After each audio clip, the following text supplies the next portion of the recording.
Starting with Eskom saying it's been forced to implement stage 1 of load shedding tonight that was scheduled to end at 8 o'clock. The power utility says this was due to severe power constraints. It says acts of intimidation resulted in it not being able to ensure uninterrupted power supply. Well, this of course linked to a labour dispute. Eskom has agreed to return to the negotiating table with unions in a bid to resolve the wage impasse which threatened our electricity supply today.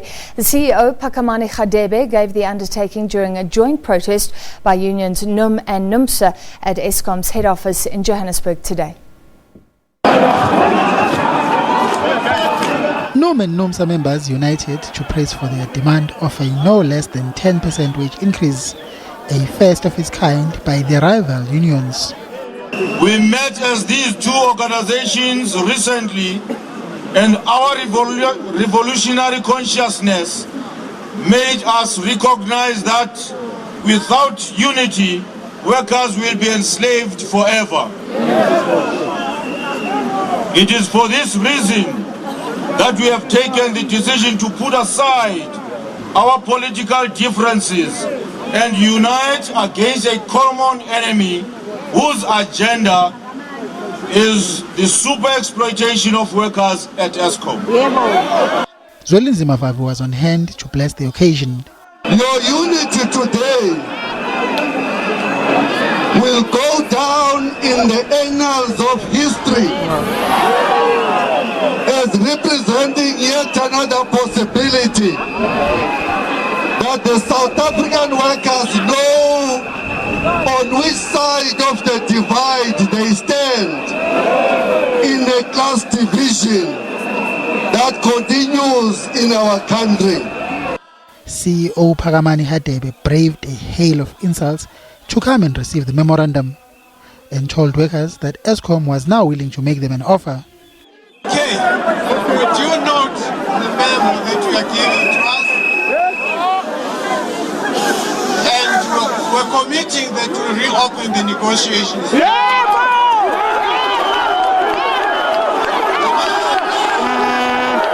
This after the intervention of Public Enterprises Minister Pravin Gordhan last night. The unions have welcomed the latest development. We are confident that negotiations will resume and an offer will be put on the table.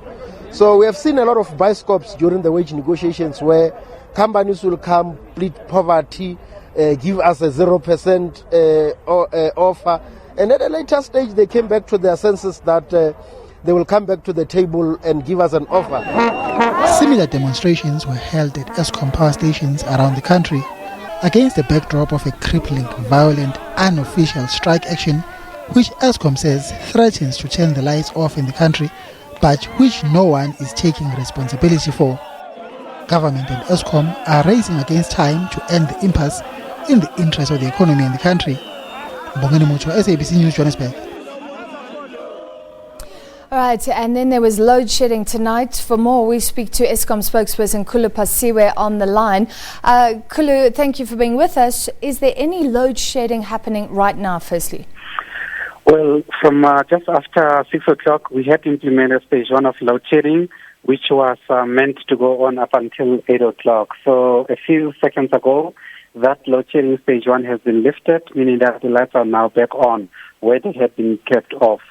So the biggest challenge that we have been seeing during the day is that many of our people have been prevented from entering the power stations, and others who are also involved in other things like making maintenance or doing maintenance on our substations and those kind of facilities. But we'll see and continue to monitor the situation as to what tomorrow will bring for us. So there was just a general strain on the entire system. You weren't picking the areas where the substations themselves were affected, is that correct?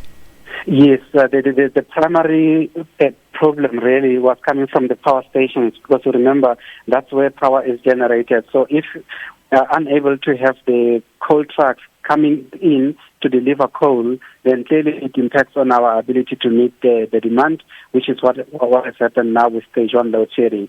But we have been told, through media reports at least, that this was a one-day kind of industrial action by the unions. Hopefully tomorrow things will be relatively calm so that we can continue to make sure that we provide South Africa with enough electricity. Which areas and how many were affected between 6 and 8? Well, remember, the majority of people in South Africa are actually directly supplied by municipalities. So what Eskom had done was that we had instructed the municipalities to implement load shedding stage 1. So in other words, it was up to municipalities themselves, based on their own schedules, to identify the areas where they were going to have load shedding. Khulu, you're not outlining any major infrastructural sabotage here. We've been covering this story today, and yes, there have been pickets. You claimed there was some intimidation, but we haven't seen major violence, and yet we've seen load shedding. Did Eskom make this decision too quickly, or is the system too vulnerable here? Well, indeed, there has not been what one can call widespread interaction or at least intimidations that were seen by, I would say, many of the people who are not at the power stations. So what I can tell you now that some of our people have actually been attacked at their own houses, not even at the power station. So essentially this intimidation started right at the places where our people reside, and also in terms of the roads leading to the power stations. Those roads were blocked with burning tires and other things like that, and which is why the public order police had to be called in to come and help. And also maybe just to contextualize it, at around 5 o'clock this afternoon, here in Johannesburg, in Rivonia, there were some of our technicians who were going around that area to switch off the distribution networks. So that was long before load shedding. So at power station level, that's where the problem is actually. Yeah. That's where the intimidation is happening, because if you are able to disturb power from its source, which is a power station, clearly this will lead to the problem that we have just witnessed now of load shedding. So what you're saying is that if this wage impasse is not resolved and there's more problems, Eskom workers who want to work firstly are not safe and our power supply is not secure?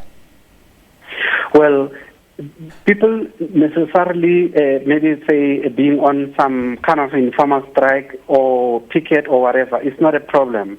The problem is when people who are not part of the strike are being prevented from going into the power stations. That's where we are having problems. So we have in total between NUM and NUMSA, I think just over 25,000 people out of the 47,000 people who are working within Eskom, meaning that almost half of Eskom staff does not belong to these two organizations. And ideally, this half should be allowed to go and do what they have to do. But if they are prevented and also being attacked, then obviously it spreads fear among those who are not involved in the strike action, which is what has happened in many of our power stations. And were the police doing their jobs today? Because what you're outlining is criminal behavior. Well, yes, the police had their hands full, starting from yesterday, by the way. So in one instance, for example, when the police, the public order police were able to contain the situation at one of our power stations, the people then dispersed from the power station, and then they went into the town, and then they started raiding the shops there and taking stuff from the shops and the bottle stores and places like that. So the police had to spread themselves thin between the power stations and also quelling the situation in the places where people were now beginning to cause havoc. So it's deplorable behavior, but on the other hand, if these workers are looking at government employees getting 6 to 7% above inflation increases, surely Eskom knew there would be a big problem if you went ahead with absolutely no wage increase this year. Well, we did not anticipate violence that we have seen and intimidation that has been accompanied by this industrial action. But clearly, within the context of petrol prices and VAT going up and other things in between, clearly, obviously, people were unhappy about what Eskom was offering them. But in terms of violence, quite frankly, it is something that is outside of our remit as a company. All the management did was to put the numbers on the table to say this is the financial situation that we currently are in, and as a result of that, we are unable to offer any bonuses or salary adjustments. But if we work hard in terms of making sure that we contain our costs, and we also improve our revenue next year, then who knows, maybe next year around the same time, when we sit down, we might come to a different agreement, but obviously we'll have to wait and see. Well, workers aren't accepting that. Your CEO has committed to talks now. What happens tomorrow? Well, tomorrow it's up to the unions, really, because remember, first of all, they were not supposed to have been on this kind of industrial action because Eskom is designated as an essential service provider.